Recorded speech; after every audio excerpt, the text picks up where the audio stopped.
ఘనంగా జంపాపురంలో దేవర పండగ ఉత్సవాలు.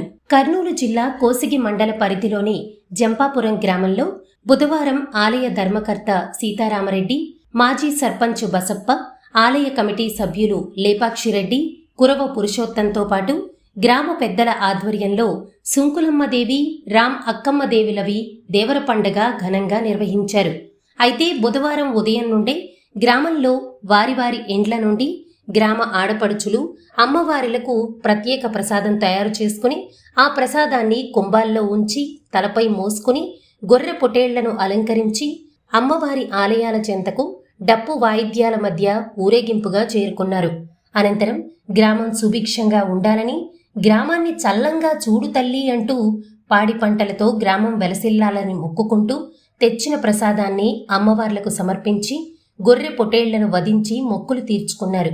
ఈ దేవర ఉత్సవాల్లో ఎలాంటి అవాంఛనీయ సంఘటనలు జరగకుండా ఎస్ఐ చంద్రమోహన్ ఆధ్వర్యంలో పోలీస్ బందోబస్తు ఏర్పాటు చేశారు.